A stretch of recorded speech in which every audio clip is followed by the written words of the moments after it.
നിങ്ങൾ റിസൈൻ ചെയ്ത് മറ്റൊരു കമ്പനിയിൽ ജോയിൻ ചെയ്യില്ല എന്നുള്ള രീതിയിൽ നിങ്ങൾ ജോയിൻ ചെയ്യുന്ന സമയത്ത് നിങ്ങൾ സൈൻ ചെയ്ത് കൊടുത്തിട്ടുണ്ട് എങ്കിൽ നിങ്ങൾ ഈ വീഡിയോ സ്കിപ്പ് ചെയ്യാതെ കാണുക. എന്നെ കഴിഞ്ഞ ദിവസം എന്നെ ദുബായ് കിസൈസ് എന്നൊരു സുഹൃത്ത് എന്നെ വിളിച്ചിരുന്നു. ആള് പറയുകയാണ്, ആള് റിസൈൻ ചെയ്തു, നോട്ടീസ് പീരീഡ് ഒക്കെ സെർവ് ചെയ്തു. എന്നിട്ട് ഇറങ്ങുന്ന സമയത്ത് അവരുടെ HR അവരോട് പറയുകയാണ്, നിങ്ങൾ ഇനി വേറൊരു കമ്പനിയിൽ ജോയിൻ ചെയ്യരുത്. നിങ്ങൾ ഇവിടെ ജോയിൻ ചെയ്യുന്ന സമയത്ത് നോൺ കോമ്പറ്റ് ക്ലോസിൽ സൈൻ ചെയ്തിരുന്നു.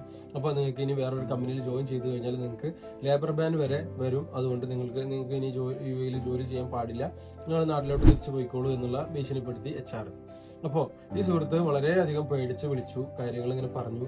ഞാൻ അവരോട് അവരുടെ കോൺട്രാക്ട് അയക്കാൻ വേണ്ടി പറഞ്ഞു. അതിൽ നോക്കിയപ്പോൾ നോൺ കോമ്പറ്റൻസ് ക്ലോസ് നോക്കിയ സമയത്ത് അതിൽ പറഞ്ഞിട്ടുള്ള ക്ലോസിൽ വരുന്ന ചില പോയിന്റ്സ് ഞാൻ ആ കോൺട്രാക്റ്റിൽ വെച്ചിട്ടുള്ള ക്ലോസിൽ കൃത്യമായിട്ട് ഏതൊക്കെ സ്ഥലത്താണ് ജോലി ചെയ്യാൻ പാടില്ലാത്തതെന്നുള്ളതോ അല്ലെങ്കിൽ അതുമായി ബന്ധപ്പെട്ട് എത്ര കാലമാണ് എന്നുള്ള കാര്യങ്ങളൊന്നും വ്യക്തമാക്കി പറയാത്തത് കൊണ്ട് തന്നെ എനിക്ക് എൻ്റെ ഫ്രണ്ടിനോട് പേടിക്കേണ്ടതില്ല, അത് നമുക്ക് ചെയ്യാൻ വേണ്ടി പറ്റും. അത് കമ്പനി കംപ്ലൈൻ്റ് ആയി പോയി കഴിഞ്ഞാൽ തന്നെ നമുക്ക് അതിനൊരു സൊല്യൂഷൻ ഉണ്ട് എന്ന് പറഞ്ഞ് ആളെ സമാധാനപ്പെടുത്താൻ വേണ്ടി നമുക്ക് സാധിച്ചിട്ടുണ്ട്.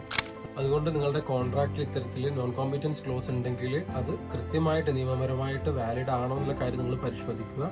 ഞാൻ നിങ്ങളുടെ legal consultant advocate Ashiq Abu, next gen advocates and legal consultancy UAE. നിങ്ങൾക്ക് എന്തെങ്കിലും തരത്തിലുള്ള ഡൗട്ടുകളോ കാര്യങ്ങളോ ഉണ്ടെങ്കിൽ നിങ്ങൾക്ക് എന്നോട് ചോദിക്കാവുന്നതാണ്. Thank U.